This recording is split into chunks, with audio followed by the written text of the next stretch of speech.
We are back live and direct once again. This is Chauncey, aka the Black Separatist, with another great man of God media conversation.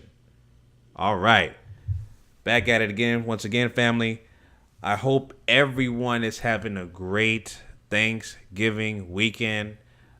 Crazy long weekend. You know, a lot of you guys have been off for the past 4 days. So, man, I hope you guys having a great time with your family. I know I have. A lot of folks have came down from all over, basically. But I had a full house the last few days, and I'm grateful and I'm thankful that family has came down to spend some time with us, and it's been great. And I still got a lot of leftovers left from the food, so you know that's what it's all about. So I know some of y'all like, what are you doing celebrating Thanksgiving? You know, what are you doing? Aren't you supposed to be pro-black? Miss me with that. I know the history of Thanksgiving, okay? Now, in terms of people, especially black people who don't really understand or know their history, you know, they have a lot of catching up to do. So the day, first of all, you got to understand that we live in a system of racism and white supremacy, all right? So once you know and understand that, you know, they control the narrative in terms of the holidays and things of that nature. So black people have those days off, right? It's just that simple. We have those days off, and those times that you have those days off, you spend time with your family or you do what you want to do. And in my case, you spend time with your immediate or extended family, all right? So anyway, family, I want to talk about and break down and give my further analysis of the Roland Martin versus Richard Spencer debate. All right, I kind of touched on it in my last video where I broke down alt-right and showed up, I basically played a little small clip of the debate between Roland Martin and Richard Spencer. But I'm going to break it down into its very last compound. I'm going to watch the video and give you guys my take. The negatives and the positives from both sides. The negatives from Roland Martin, the positives from Roland Martin, the negatives from Richard Spencer, and the positives from Richard Spencer. So I'm going to break this down into its very last compound and then give you, as I say, how do you debate a white supremacist? You give them facts and logic, all right, backed up with empirical data, all right? So that's what I'm going to do before I start on my commentary, family. Once again, if you're new to this channel, my name is Chauncey, aka the Black Separatist. On this channel, I talk about counter racism. I also talk about issues that affect black people collectively as a group. And I offer my suggestions on how to replace this broken system of injustice, this broken system of racism, which is white supremacy, with a system of justice. So if you agree with that ideology, please subscribe to this channel. If you don't, you're wasting your time. There's absolutely no reason for you to go on and further watch this video because you're going to disagree anyway. Dislike the video and move on. It's just that simple. You still have view count anyway. So just move on. You're wasting your time. Troll watching, hate watching, whatever. Move on. Anyway, so let's start with the review, family. Like I said, I'm going to watch the entire video. Is 32 minutes, okay? And I'm going to break this down in terms of the pluses and the minuses from both parties and give you my analysis on this particular debate exchange between Roland Martin and Richard Spencer. All right, so here we go. The Holocaust did not begin with killing, it began with words. The museum calls on all American citizens, our religious and civic leaders, and the leadership of all branches of the government to confront racist thinking and divisive, hateful speech. Joining us right now is Richard Spencer, who they were just referring to. So Richard, we had you previously on TV One, have you back. First and foremost, when you said despicable creatures, who are you talking about?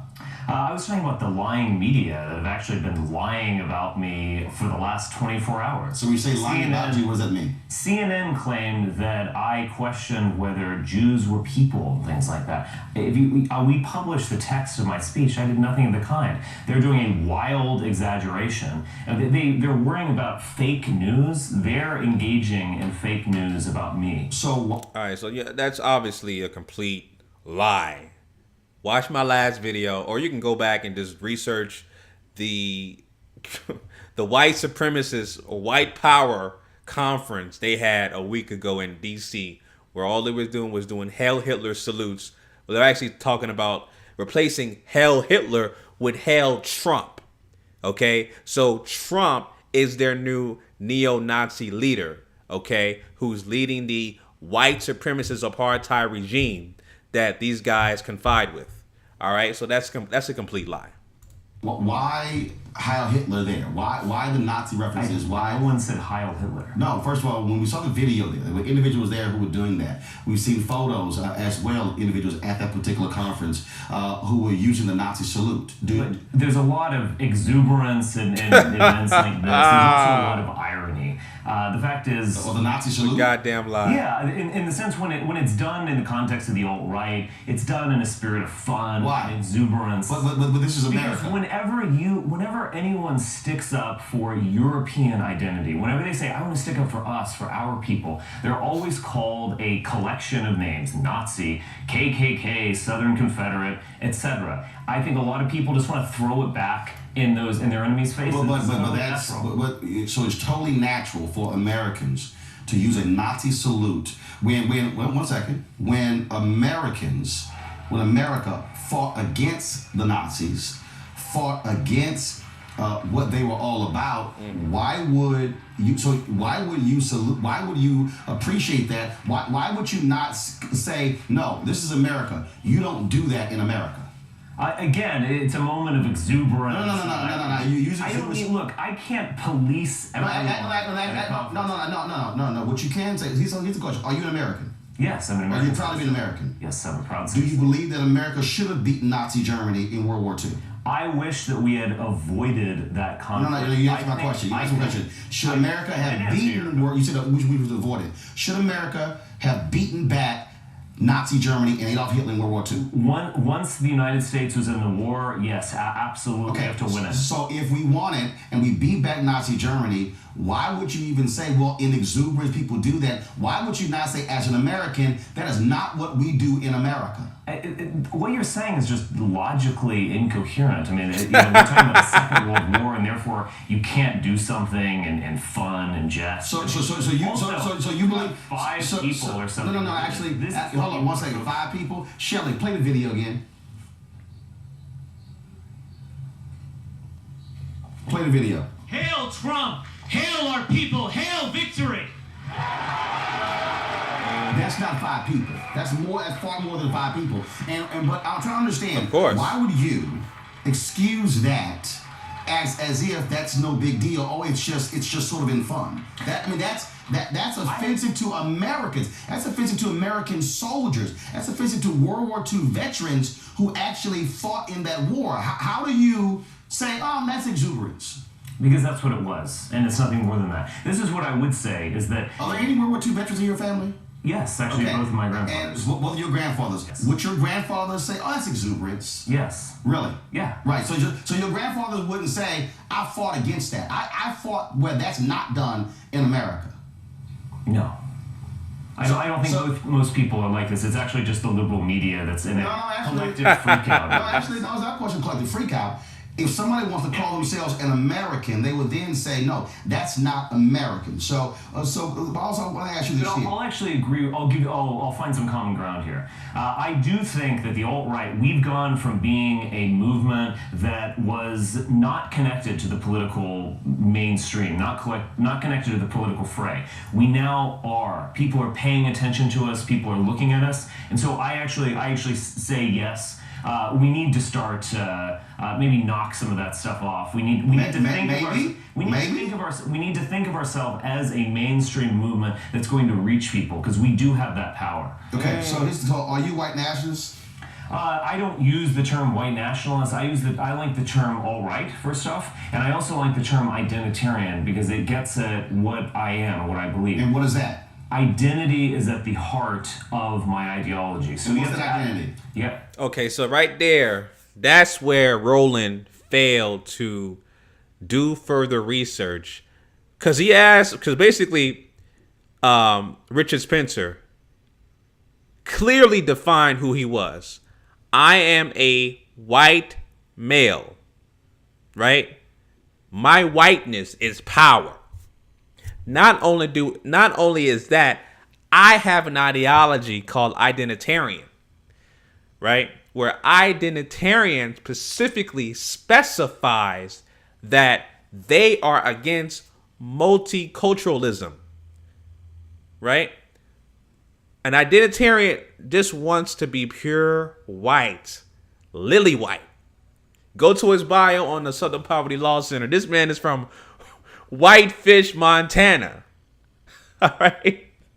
That's where they say he's located. I mean, everything about this dude has to be purely white. So an identitarian is someone who is against multiculturalism, right? They're against integration, right? They're basically similar to my ideology, which is to separatism. Now, you damn white supremacists who troll my page and always say some dumb shit talking about, well, you're racist too because you're a black separatist. And they put that shit in quotes. First of all, I didn't make that term up. Look up the Southern Poverty Law Center. I took that damn definition and flipped it to benefit what my views are. I've been actually practicing my views for many, many, many years. I just recently changed my online handle to black separatist. All right. The Southern Poverty Law Center, they created that damn definition. All right. But the only difference is that's my separatist views, is that's what it is. It's just views. An identitarian is someone who's white, like Richard Spencer, that has an idea that can actually create that idea and legislate it, and then create laws and policies for what his views are. See, that's what you call power. Okay? That's what you call prejudice and power, which is racism. That's what racism is. It's prejudice and power. Okay? It's not name calling. Just because I call a damn white guy, a white man, a Neanderthal, or a cracker, whatever, a cave beast, peck of wood, that's not racist. Okay? Racism is prejudice and power. And identitarian, okay, which are people classified as white, they are racist. They can practice racism. They have the power to practice racism. They have the economics to practice racism. They have the military to practice racism. Identitarian started in France in 2002. That is what's specifically written down, but it goes back further than that. It goes back 10, 20, 40, maybe even longer than that. That particular identitarian ideology has been around for a long time. It's just that the definition of it, they classify it as it being founded in European. So the Eurocentric views of an identitarian was basically remixed into the ideology of a Richard Spencer, that of a Jared Taylor, et cetera, in terms of being against multiculturalism, okay, being against integrationalism, and just being purely white, just separating, right? Not only separating from other ethnic groups, but having absolute power in all aspects of society. That's what that is. And that's what Roland Martin failed to nail, to nail Richard Spencer with his actual views. All right? But keep playing the video. Race is a foundation of that identity, undoubtedly. Race is simply a creation of mankind. That's a construct. It doesn't exist. I mean, my life is, no, I know who I am. First of all, I'm Roland Martin. I'm a man. Okay. I'm a man. Do you identify as a black man? Oh, first of all, I identify as a man. Okay. Identify as a man. No, actually, it's not sexist because if one person is a woman, identifies as a woman. Okay. So I'm a man. I'm a Christian. Mm-hmm. Are you a Christian? I'm a cultural Christian. Yeah. What the hell? All right. Now he failed. Before I go to the cultural Christian thing, again, another thing that Roland Martin failed to do. He asked you, Richard Spencer asked you a specific question of who you are, who you identify with. And you said you identify yourself as a man. Then you went into the religious construct of a Christian, which is not a race. All right? Christianity is not a race. All right? Man, and what you specifically pointed out, is what it is. Man, but it's not an ethnic group. All right? So he failed again on that stance that Richard Spencer specifically pointed out. Richard Spencer knows exactly who he is. He's a white man. Right? And he thinks whiteness is God. He thinks whiteness is power. He knows and understands that.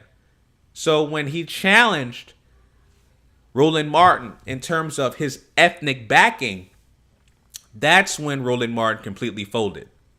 All right? He should have said that he's a black man in America, that we live under a system of racism and white supremacy. Now, Roland Martin has never been a how would I say, a full-fledged pro-black type of guy. All right? He's always been extremely liberal and always been under the clutches of religion, aka Christianity. So, and I could break Christianity down. You know, I don't even, when black people bring up the Christianity thing, and it almost sounds like, you basically sound like a goddamn Jehovah's Witness. You sound like somebody pushing religion, your religious ideology down somebody's throat, right? And actually within the actual debate, that's what Roland Martin alludes to, because he talks about, did you find Jesus, or whatever the case may be. But let me keep playing the video and I'll offer some more commentary. What was that? Well, you know, many of us struggle with faith, but I'm part of a Christian. Hold on. You can't call yourself a cultural Christian and then say I struggle with faith. Have you professed that Jesus Christ is your Lord and Savior? No, Why? I have in my Why? Life. I don't. I mean, look, is this an imposition on me? No, it's an interview. But see, when somebody tells me they're a Christian, and I'm culturally Christian. What is culturally Christian? I grew up in a Christian background. I resonate with Christianity and so on. Okay, I'm asking again. Have you professed with your mouth that Jesus Christ is your Lord and Savior? I have in my life, yes. Okay, so that means that you're a Christian. So how is it that with what you espouse, how do you find that to be compatible with Christian ideals? Most Christians throughout world history agreed with me that identity matters and that race is real and that they're part of an extended family. Well, it's only this tiny slice of world history, like post-1965, that everyone thinks that Christianity is incompatible with identity. Well, actually, if you use world history, there were people who actually used Christianity to justify slavery and the enslaving people who look like me. And so why are you a Christian? Why am I a Christian? Because those people actually were false Christians. Those people were fake Christians. Those people probably were cultural Christians, where they somehow allowed culture to inform their faith as opposed to their faith informing their culture. But that actually is, I go back to the question I asked you. For most of Christian history, there was feudalism, there was serfdom, there was slavery, there was identity, there was nationalism. And those, all of these people unchristian, but you No. Those people who actually who chose to pimp the Bible as opposed to actually believe in exactly what Jesus Christ talked about. Most all of Christians throughout world history were pimps. No. You are a true Christian. No. What I'm saying is here, as a Christian, I believe in the Word as opposed to this false nonsense that most of those folks were. But they were also fake Christians because they used the Word to actually enslave people. I'm so glad we. All right. I gotta stop it right there. Again, there's no such thing. You're bringing up the religion, Christianity aspect of things, bro. That was another fail. But Richard Spencer is really mopping the floor with you right now at this point, because he alluded to identity.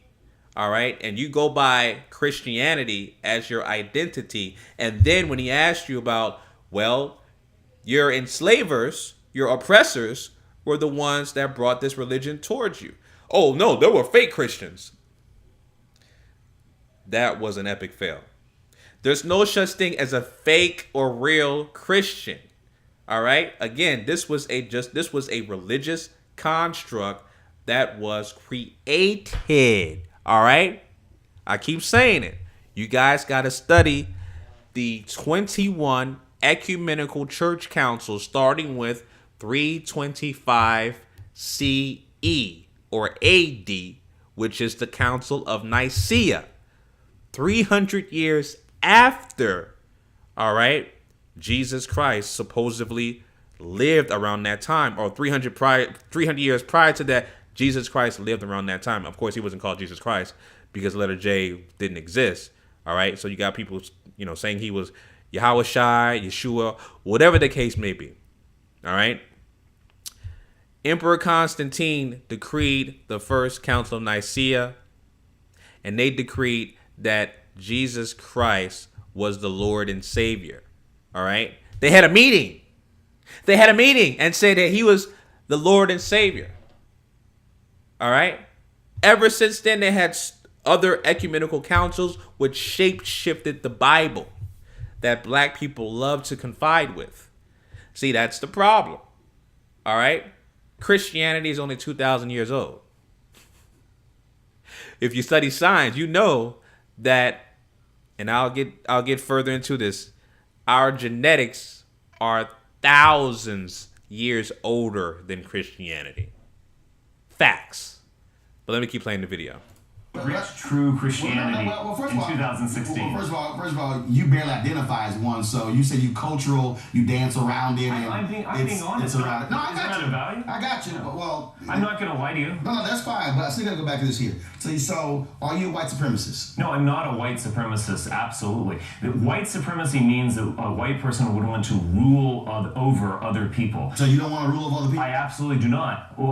We've had white supremacy in our past, whether you think of imperialism, slavery, colonialism. That's been a disaster. So no, I don't want to go back to that. So what are you trying to go? So what are you saying? Because in your video you said we don't need them, they need us. Who's that? Yes. Who's that? The white people ultimately don't need other races in order to succeed, in order to be ourselves. Absolutely. See, that's another mind trick you guys got to watch out for. These damn white supremacists, they love to redefine their stance. All right? Alt-right, white nationalists, it's all the same goddamn thing as white supremacy. Oh, I'm not a white supremacist. I don't want to rule over other people. But yet, you feel your ideology, identitarianism, you're against multiculturalism, you're against integrationalism. You feel that your race is the only race that matters and is the supreme race. Any other ethnic group you do not want to be involved with. That is what a white supremacist is. That is the perfect rhetoric for a white supremacist. All right? So don't get confused by these damn words and these redefining definitions that these damn white supremacists like to come up with. Alt-right, alternative right, identitarianism, it's all white supremacy. It's that simple. Absolutely not. So how do you think America became the greatest economic nation without... Not through black people. Oh, it wasn't? It wasn't because of free labor? Are you talking about slavery? No, I'm talking about slavery and also what happened after slavery, with Douglas Blackman talked about slavery by another name. So I'm trying to understand, when you say didn't need it, how do you think America became the greatest economy that it did? How do you think that happened? Through the genius of Europeans. How was the genius of Europeans when the fact of the matter is, it was actually King Cotton that supplied the economic means for America to do so. And that was a result of free labor from black people. Look, the whole point here is that who creates these systems? Who creates these business models and businesses? Slavery was a business model? Well, yes, it was a business model. Yeah. And was that one that you like or dislike? I dislike. You dislike? Yeah, I absolutely reject it. Okay, yeah. so but you deny the reality though No, that's what allowed America to become the economic power, because America supplied 91% of the world's cotton, and so as a result of that, that's how America was able to fund the Industrial Revolution. It was because of free labor from black people. The Industrial Revolution originated in Britain, and it originated in the countryside of Britain. No. I said the money generated from that. But I asked you again, okay? You said we don't need anybody else. No. But the reality is, American history proves you wrong. The fact of the matter is, there is no great America. You can't sit here and talk about that greatness without other people making that happen. We could have figured out another way to pick cotton. White people could have figured out another way. Y'all tried that, didn't work. I mean, we do it now. We've done it previously. I don't know what books you read, but no, that's actually not what happened. But you said y'all would have figured it out, but you didn't. Look, African slavery was an absolute disaster, socially and morally. I reject it. Okay? All right. Again, don't fall for this okie doke. This damn white supremacist talking about African slavery shouldn't have never happened. It's bad, etc., etc. Again, follow the logic, like our brother Neely Fuller says. An identitarian is someone who does not believe in integration, is against multiculturalism. He said it himself. We don't need any other ethnic groups. So, he's basically saying that the reason why we're in dire straits and the reason why we had to create this movement, this socio-political movement called alt-right, is because of slavery. Black people should not be here anyway. This should be an all pure white country. So we are taking our country back, as the white supremacist Donald Trump would say. Let's take this country back and let's make it great again. Let's make it, which is a code speak for, let's make it white again. Let's make it white again from top to bottom. Absolute power. All right? Under all 9 areas of activity. Economics, education, entertainment, labor law, politics, religion, sex, and war. All right? So that's what that means. We keep playing the video. Okay. In terms of the 20th century, when America rose as a geopolitical power, when we had the greatest economy in the world, and so on, that has nothing to do with slavery. So you say we don't need anybody else. Okay, but the fact of the matter is, people of color not going anywhere. So what is your vision for America? That is white land and the rest of us can leave? I think that white people, Europeans, formed the core of American identity. So why don't you go back to Europe? You keep saying European. I just said. Being a European isn't just a plot of land. Being a European is about blood and spirit. These people form the core of American identity. What it means to be American is ultimately what it means to be a white person here. How so? Because essential. Because the reality is here. Dr. King talked about, and I want to maintain that. Dr. King talked about it was black people who actually made America live up to the ideals that they wrote on a sheet of paper. That there were white Americans who talked about, we want the nation to be this. When the reality is, that's not what they were living up to. It was black folks who made that a reality when it came to the Constitution. When you say all men are created equal, we had a nation where it wasn't all men are created equal. Now again, this is when Roland Martin failed to do his due diligence and do further research about Richard Spencer. All right, if you knew that, because I'm going to bring up a quote, he thinks that Dr. Richard Spencer thinks that Martin Luther King is abhorrent. All right. I want to pull up this direct quote because, again, he did not do enough research in regards to Richard Spencer's background, his ideology, etc., etc. He did not do enough research whatsoever. I'll just search the link in real time. Richard Spencer, because Southern Poverty Law Center, they did a thorough bio of Richard Spencer. And there's a quote directly from him in regards to how he felt about Martin Luther King. And I'll pull it up right now. All right. I just want to bring this up to prove my point. Here we go right here. In his own words, quote, Martin Luther King, a fraud and degenerate in his life, has become the symbol and signature of white depossession and the deconstruction of Occidental civilization we must overcome. All right?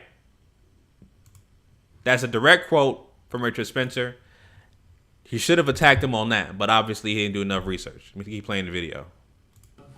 I myself am critical of the Founding Fathers. However, clearly they did not believe in multiracial equality. Clearly, if you look at the first... White power. Yes, I agree with that. I do not believe that everyone's equal. So you don't believe in multiracial equality? No. I mean, I don't think anyone does, actually. I mean, do you really think that all people are equal in talents and identity and that's not what that means. No. When you say all people are created equal, that means at the moment you are born, we're going to treat you in the same way as we treat everybody else. Now, what you do with your life, what you do with your talents is different. There are many areas I'm quite sure I'm far more talented than you. Yeah. It doesn't mean that you don't have talent, but what it means is that when you are born, we're going to be treated as equals, equal American.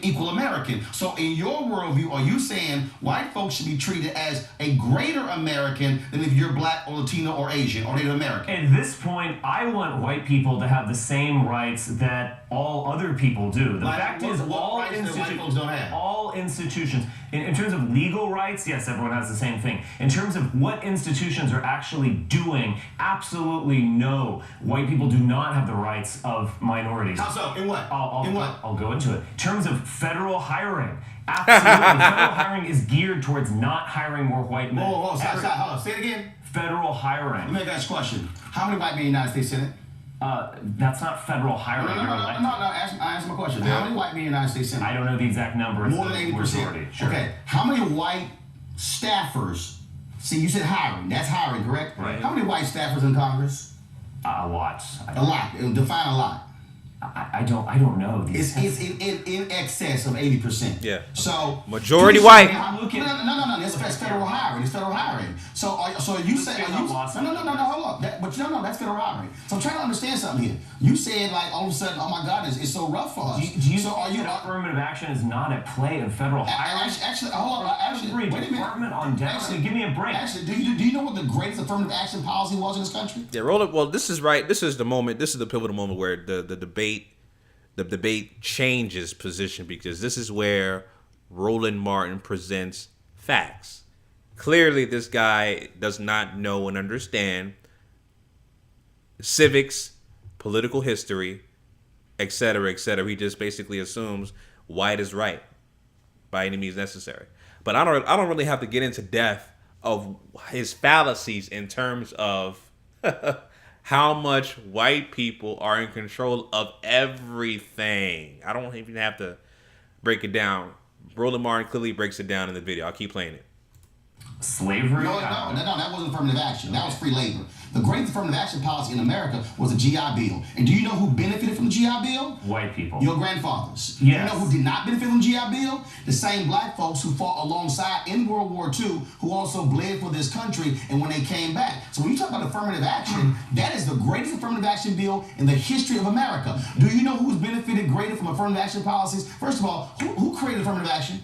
White people, probably. Okay, President Richard Nixon, right. 1969, Arthur Fletcher was there as well. Who was the greatest beneficiary of affirmative action? The greatest beneficiary? I would say African American. You know, that's a lie. Okay. Do you have a girlfriend or wife?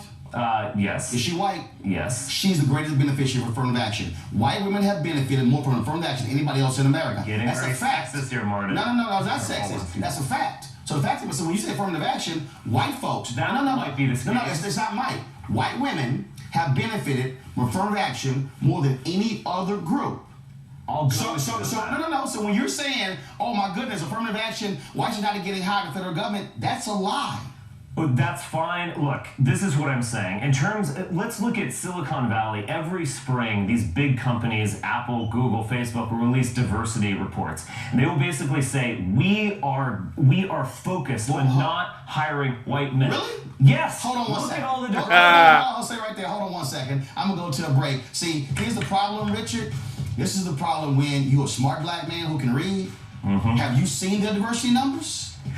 Yes, whites Really? are underrepresented in this I got corporation. you. All right, when we come back, we're going to do a fact check for Richard here when it comes to Silicon Valley. Because, see, as y'all know, here on TV1, Reverend Jesse Jackson Sr. has been talking about Silicon Valley. I've been right there covering this for the last 24 months. We're going to give you the facts when we come back right here, News 19 TV1. All right, folks, back with our guest, Richard Spencer, president of the National Policy Institute, says he identifies with the alt-right. Many others say he's a white nationalist. Richard, we talked about Silicon Valley. According to this report right here from the federal government, top 75 Silicon Valley tech firms. Whites, 47% of the workforce. Asian Americans, 41%. Hispanic, 6%. African Americans, 3%. Now, women make up? No. So what you're saying is we don't have enough white people in Silicon Valley? No, what I'm saying is white people, those numbers that you just read reveal that white people are underrepresented as a percentage in Silicon Valley. In the population in Silicon Valley. So are white people underrepresented when it comes to Fortune 500 CEOs? No, not in terms of CEOs. Okay, are white people underrepresented when it comes to a board of directors members of Fortune 500 CEOs? Probably not. Are white people underrepresented when it comes to corporate offices of Fortune 500 CEOs? This is called moving the goalposts. Again, Richard Spencer is an identitarian. Everything has to be all white, pure white. So being with and identifying or actually acknowledging other ethnic groups in their system isn't right or isn't white, pun intended. So when he says whites are underrepresented, that basically means no other ethnic group can compete with us. It just has to be purely white.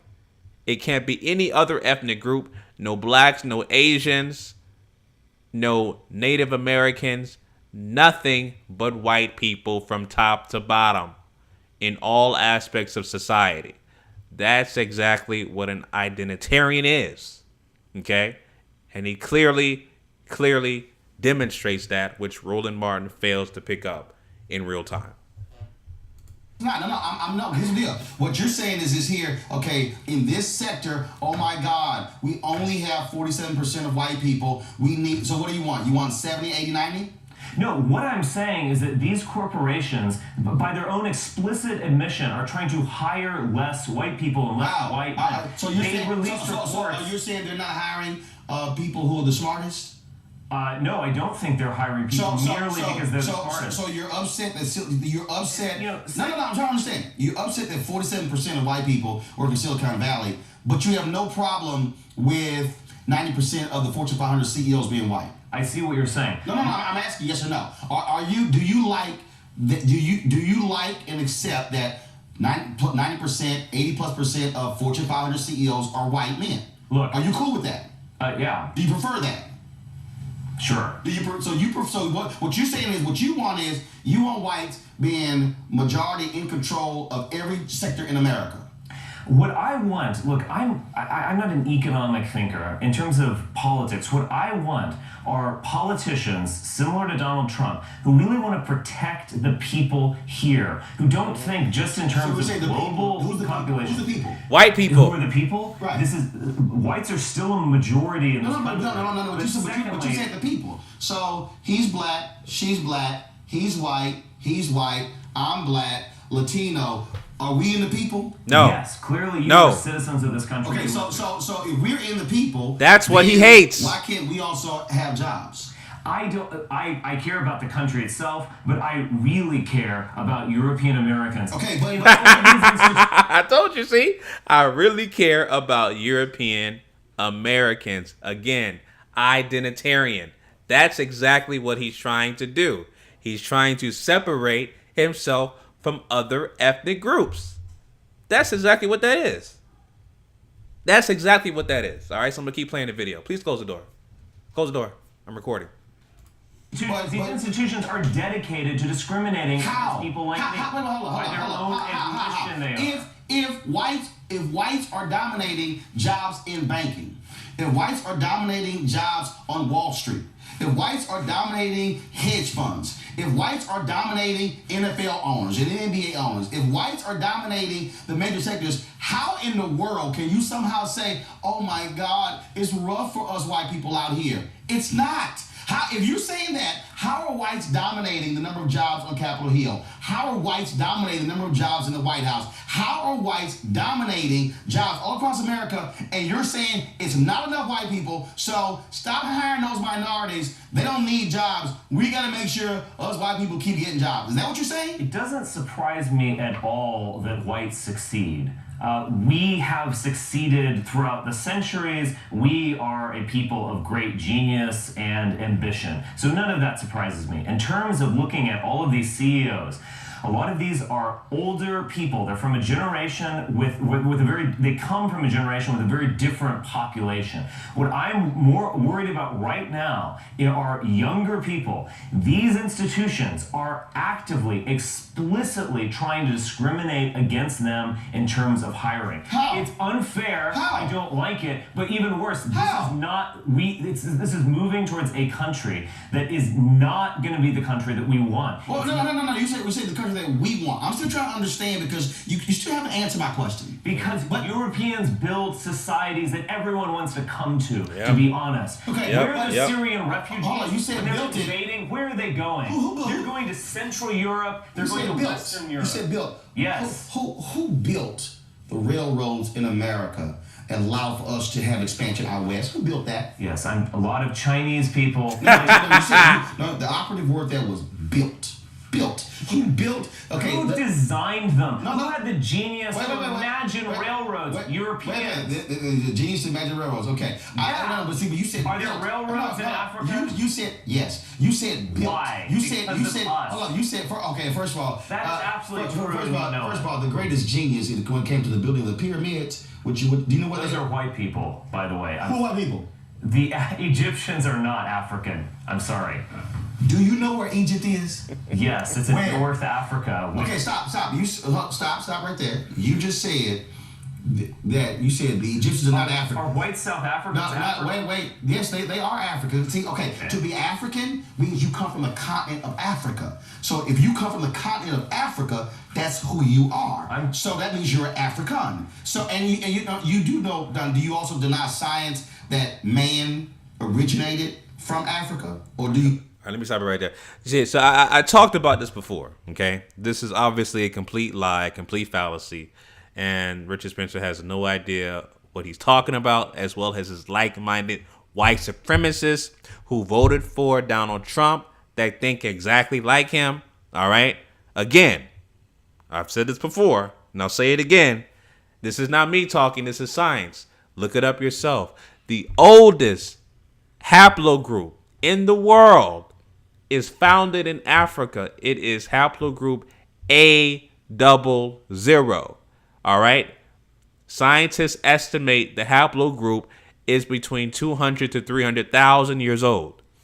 Facts. Again, these are facts. Look it up yourself. Now, Richard Spencer and you damn white supremacists, you classify yourself as white European. The oldest European haplogroup is haplogroup I, specifically I1. All right. And they estimate that particular haplogroup is between 30 to 45,000 years old, in between that time period. Look it up yourself. Haplogroup I. All right. So again, you can say that black people classified as black under the system of racism and white supremacy, we have genetically about a 200,000 year head start. Again, this is not me talking. These are facts. All right. So when you say that white people build the pyramids, that is genetically impossible. Richard Spencer and you damn white supremacists, that is genetically impossible. All right. But I'll let this guy fall flat in his face. You think that's false science? What are you talking about? I mean, what are you referring to? I'm talking Science? archaeology. I'm talking biology. I'm talking science. In terms of the where did man originate? Where scientists, white scientists. Egypt was an amazing No, civilization. no, It was not created by black Africans. I'm sorry. It wasn't. Who created it? People who are white. How are people? You can look actually look at art, and they differentiate between races. I gotta ask you a question. How do you From ancient Egyptian art. You do know those were black people. You do know. Hey, you do know from science you can't get black from white. You can get white from black. You do know when it comes to evolution. When it comes. Oh, I see what you're saying. Do you never studied science? I see what you're. Yes, I have. No. So, but I mean, I'm not a scientist. But man originated in Africa. Yes or no? That is a consensus. Yes. Okay. That's So if man originated in Africa, which means that they were Africans, then all of a sudden you talk about the amazing works of the Egyptians. They were people of color. I know that's a little rough for you to handle, but I know you want to hold on to that somehow thinking whites built the pyramids. But I'm trying to understand. Yeah, we did. No, you didn't. No, you didn't. Because first of all, they were building things in Egypt while white Europeans were still in caves. That's a fact. Those are facts. That's a fact. Those are facts. Okay, I'm still go back to live with it. So you insist that somehow that whites are not getting jobs in America in this rough. Are you afraid of competition? I am not afraid of competition. Competition can be good. That being said, are you what's afraid great? To compete? Hold on. Are you afraid of some other television station beating you? I mean, you're not. Okay, you know why? No, you know why? Because you're confident. That's No. Not just confident. Because see, I have skill set. I understand what I do. See, but what you're telling me is sounds like confidence. No. What you're telling me is this here. Richard, here's what it sounds like. This is what it sounds like. And I'm not a psychologist. Can I finish my point? But you're afraid. You are afraid that you now are going to have to compete. You've had such a head start. You've had an 80-yard head start in a 100-meter dash, and now you're upset that people are catching up. Sure. Why are you so afraid? Sure, everyone likes to win. But to be honest, in terms of Donald, what's great about Donald Trump is that he hasn't been saying, oh, this is great global competition for all Americans, let's do it. No, he's actually said, I care about my people first. I care about people. He's referring to all Americans. When he says, my people first, America first, what he's saying is that he is going to help the people of this country first. But you don't he's want not going to throw them out to the wind. But you don't want that. You don't want... Yes, I do. So you don't mind blacks and Hispanics and Asians, Native Americans getting jobs, doing well. You don't mind that? Of course I don't mind that. Okay, but you're so concerned But he doesn't want that. That, oh my God, whites are not getting hired when that's not true. It's clearly whites are getting hired. My claim is that effectively every major institution in this country, from governmental institutions to corporations, are discriminating against whites and white. When you're majority white, they literally talk about it. If you believe race doesn't matter and that we're all equal and so on, then the Apple Corporation should be 65% white. It's not. Hold up. You say it should be 65% white, but if Apple is saying that we're tremendously overrepresented. Because maybe if Asians are going and studying in those sectors, that's why. Right, but sure, but you're just begging the question. No, I'm not begging the question. What I'm saying is this here: why are more white? Why are they moving to sciences and not? Why are Asians succeeding in science, whereas Africans aren't? I went to Texas A&M. Why are more whites in agriculture? We have a natural, tendency to do that. I don't know. No, you don't. First of all, black people actually out there sitting Please picking cotton. Black people created agriculture. No, but we damn sure did the work. But here's my whole point here. Here's my whole point, which I'm trying to get you to understand. Okay. If you have more whites who are going into agriculture, again, I'm a Texas A&M University graduate. I grew up in Texas. Okay, where? In Dallas. Okay, which part of Dallas? The white part. Which part? That's funny. I was in Dallas last week. Anyway, this is the disdain about white supremacists I truly dislike. When you present a guy like a Richard Spencer or any other like-minded white supremacist that thinks like Richard Spencer with facts, they have a thing called, oh, well, don't tell me that black people created agriculture, right? And if I present you with facts that it did happen, they do the 3 characteristics I always talk about. That's deny, deflect, and be dismissive. Those are the things, the classic characteristics that these damn white supremacists always do. Deny, deflect, and be dismissive. All right? And that's actually part of a mental illness, because you present a guy with facts and they just do those characteristics of deny, deflect, and be dismissive. That's a form of cognitive dissonance. That's what it is, cognitive dissonance. And that's what Richard Spencer clearly demonstrates when he is presented with facts right in front of him. All right, I'm going to keep playing the video. There's a lot of white parts in Dallas. Just Preston Hollow. Yeah, I see exactly where your thought process comes from. That's why you have the white country clubs there as well, because they don't want other people in there. But again, are there black churches, black country clubs? Are the black churches, black country clubs where you have black people who play, but also aren't there black institutions that are just for you? No, it's not just for us, because the fact of the matter is churches, those are just for you guys. No, actually, no. That's great. But actually, no, it's not, because there are black churches where you can come if you want to, doesn't matter. And just like white church, you can come. That's my point, but that's what it is. So you're factually incorrect. Here's my whole point. Once about agriculture, there are more whites who are going into agriculture. All right, so Roland failed again. Aren't there black churches and black schools specifically for you? He was trying to bait Roland into answering that question, to embrace who his identity is. And clearly, Roland Martin did not take the big, no, I'm not black.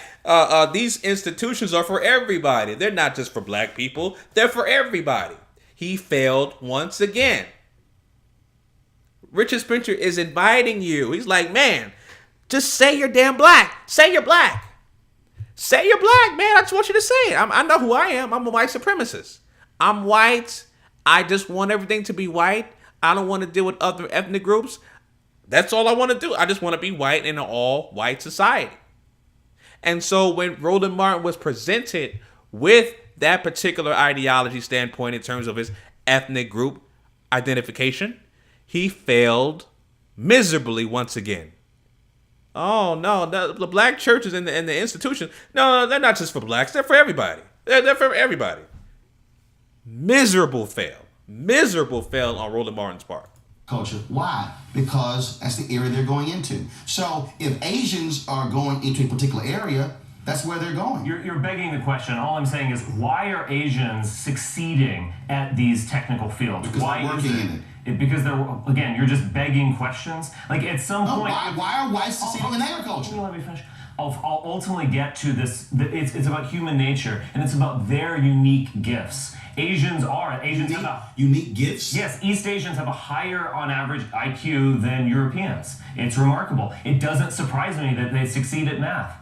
They succeed in science. Oh, that's a terrible stereotype. No, I'm not using stereotypes. It is what it is. All I'm saying is here, Richard, the fact of the matter is here. This is actually why I would want to restrict immigration of East Asians. It's not because I think I'm afraid of them. I actually respect them. I respect their civilization. It's about protecting my people. That's what it's about. But here's the people. Again, identitarian. All Americans when you're not talking about it. Here's the reality, Richard. The reality is here. You have to navigate between people you care about and all. Here's the Richard. We're not going anywhere.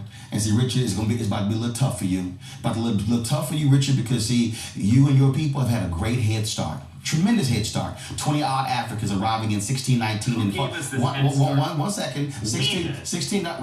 But see, that's what I'm saying. Yep. When you have a head start, it means you're scared to compete. See, I know some other whites out there who are not white nationalists, who are not afraid of competition, who are not afraid of this. But here's the reality. We're not going anywhere. Right. And you might want to suck that up. And I know it's rough.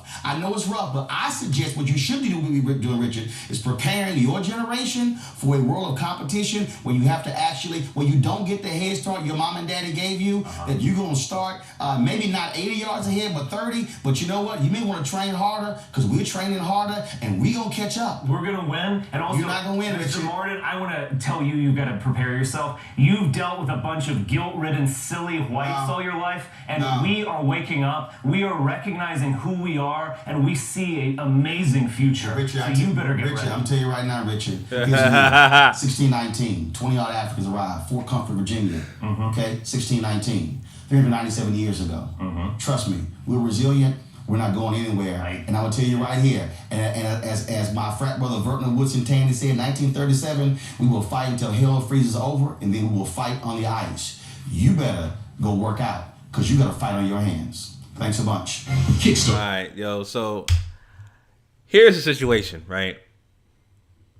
Here's the situation. So you can say, Roland Martin held his own with, the damn white supremacists, right? You can argue that. He held his own. When you sit back and watch the debate and you really analyze it, he failed the debate. He failed the debate. Roland Martin did.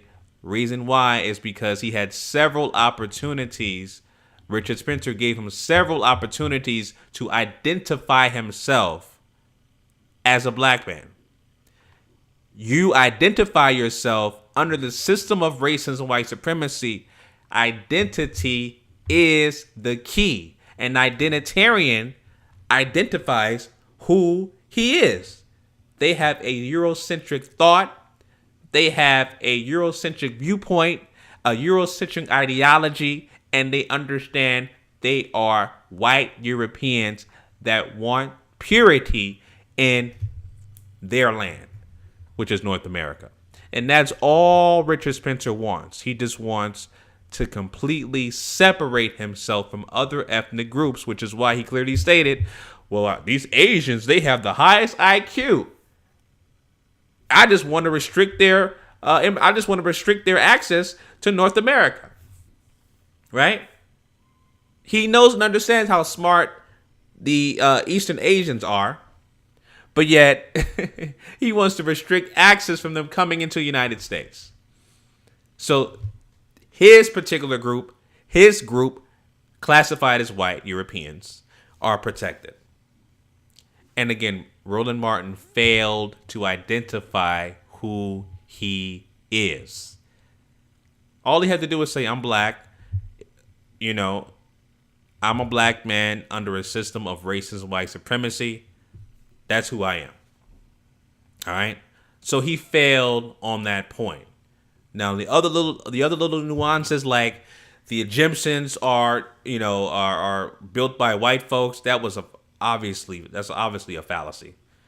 Anybody can look that up and realize black people, built the pyramids. They all of these particular monuments around the world built by black people. There's so many books that you can read and articles online you can reference. So that's what you call cognitive dissonance, when you're presented with facts, right? And you deny, dismiss, and be deflective like Richard Spencer was.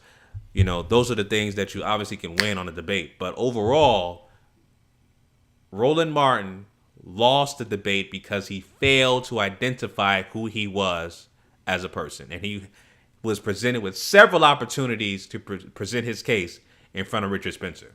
Several opportunities. All right. Here's one thing I want to also point out. An identitarian, again, they love to understand who they are, understand their Eurocentric thought, understand that they are white Europeans in North America. All right. A European, right? A European who's classified as white, of course they're white. They think they are the true Americans. By definition, that's who they are. An American, right? There's no blacks, there's no Native Americans. It's just white folks. But let me point something out. And here's a dagger for you damn white supremacists. Here's a dagger that you guys can't escape. All right? What you have to do, and you can look this up online, get a dictionary, an American dictionary, of course, English language. Get a dictionary that goes back from the year 1840. 1840 and older, all right? The first American dictionary published was in 1808. So anywhere between 1808 and 1840, you read the definition of an American, all right? And I'm going to read to you guys, you damn white supremacists, I'm going to read to you the original definition of an American, all right? And this is in and you can look this up yourself. Webster's Dictionary 1828.com. Type in American, and it clearly states, quote, American, noun, a native of American, originally applied to the Aboriginals or copper-colored races, found here by the Europeans, but now applied to the descendants of Europeans born in America. All right? Copper-colored races found here by the Europeans. That's the key word. Found here by the Europeans, which means these copper-colored people were already here before any goddamn European showed up here in the New World. Again, go back and read a dictionary from 1808 to 1840, and it has those definitions of an American. Classified as a copper-colored individual. Just because they're copper-colored doesn't mean they're black. All right? Let me present you with some more facts. Look up the Folsom people. All right?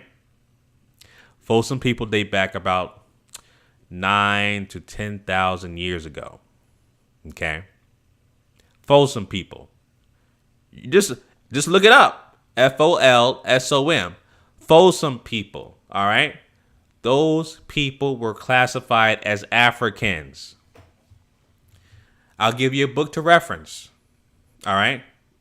They came before Columbus. All right? Ivan Van Sertima. Oh, well, that's a black that's a black ideology. All right. All right. You can go to any archaeologist, all right? White European archaeologists, and they can tell you that a Folsom person has Africoid features. All right? They have artifacts that identify Africans. These are facts. These are facts. All right? Just look it up yourself. So, this is what happens when you have white supremacy and white supremacist views. They can shapeshift and make up their own definitions on the fly. Oh, well, I'm not a white supremacist. I don't use that term. I'm just a alt-right. And I believe in the purity of our people. That's all I want. I just want the Eurocentric view to be purely white. That's all I want. Code speak for white supremacy. That's all it is. That's all it is. All right? So this is what happens again when you can redefine definitions of words that you make up on the fly. An American was originally classified as a copper-colored person. You guys redefine the definitions for the course of over 100 years. All right. And now an American is classified, of course, as Europeans born in America. All right. This is what the definition says right now, what it is from Webster's Dictionary of 1828. That's the power of white supremacy right there. And that's why my ideology, my personal belief, is black separatism. All right. I clearly don't have the same power as your average white person in terms of practicing racism. Black people collectively as a group, we don't have the power or the military, the economics to practice racism, etc. We don't have that. Historically, that has never happened. It has never happened. All right. So me personally, again, my ideology, my personal stance is to separate from the dominant white society. And identitarian wants to do the same, but they have the military, they have the economics, they have every aspect of society in their backing to do so. Just like that. This is why they wanted to have enlisted the apartheid system, the neo-Nazi regime of Donald Trump to be president of the United States. All right? Hail Trump, right? That's what they did in that damn that white supremacist, white power conference they did about a week ago in D.C. And Richard Spencer is the head of that. All right? Trading your Ku Klux Klan outfits, your costumes for a suit and tie, speak softly, and act like you care when, again, you're just another white supremacist. That's all you are. That's all you are. All right? All right, so that's what I wanted to talk about. Just wanted to give you guys a breakdown and my thoughts of the Roland Martin versus Richard Spencer debate. Leave your comments down below. Let me know what you guys think of that debate. I mean, like I said, Roland Martin lost that debate. He lost the debate. All right? He lost the debate because he failed to identify who he is as a person. He wanted to identify himself as a Christian, as a man. Didn't say black. Didn't acknowledge that we live in a system of racism, white supremacy. Didn't do any of that. All right. So he fell flat on his face, and he was presented several times to identify himself, and he failed miserably. All right. So that win goes to Richard Spencer.